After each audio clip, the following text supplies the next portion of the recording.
While snow isn't falling, sub-zero temperatures are testing caucus goers' loyalty in Iowa before the caucuses kick off later tonight. Tia Ewing is here now with more. Tia.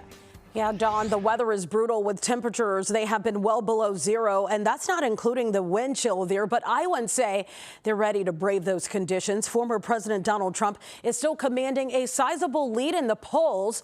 But former UN Ambassador Nikki Haley and Florida Governor Ron DeSantis are not backing down. Haley even overtaking DeSantis in a recent poll from the Hawkeye State. I think Nikki Haley is showing a very, very positive effect in this thing. I like being underestimated. I like being the underdog. I vote for a candidate, not a crowd. Well, sometimes Iowa does throw a curveball. We've seen it before. Some voters there are throwing their support behind GOP hopefuls Vivek Ramaswamy and also Asa Hutchinson, I should say. So it could be anyone's game at this point. Dawn? Thank you, Tia. But former President Donald Trump is expected to walk away the big winner tonight. The real battle in Iowa is for second place. Joining us with some insights is Professor Stephen Caliendo from North Central College. Thanks so much for joining us on a holiday Monday. Hey, it's wonderful to be with you. All right, let's talk about the aforementioned Donald Trump. He can sit back and watch this play out between Nikki Haley and Ron DeSantis.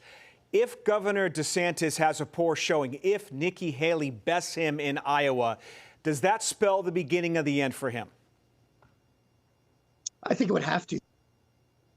Excuse me, he doesn't have a lot of cash on hand after Iowa. He really was putting all his eggs in that basket, and so he's hoping for a big showing for Iowans during the caucuses. If they don't come out, again, the idea isn't, Tia said it, it's not about winning. It's about coming in second and having some distance between him and everybody else that's left in the field. If he's not able to do that tonight, we might get an announcement in the next couple of days.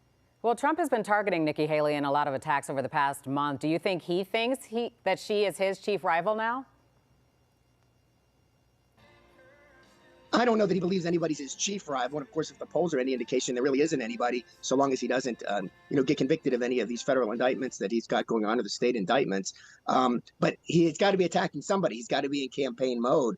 And so, I think he leveled some assertions against Vivek Ramaswamy earlier this week. So he's kind of going after everybody. But I think the internal polling is showing that Nikki Haley is surging. Certainly, she's doing so in areas like New Hampshire, even if she's not so much in Iowa. And as Tia said, though, she has had a good showing in a poll recently in Iowa as well. So we'll see. It's going to be a low turnout. It's always a low turnout. Caucuses have a low turnout, usually fewer than 20%. When you add the weather on top of it and the fact that there's a front runner with such a huge lead, I don't expect there to be a huge turnout tonight. Yeah, and to that point, Professor, it's a caucus. It's not a traditional election. Nobody's going into a booth and pulling the curtain and then punching a ballot.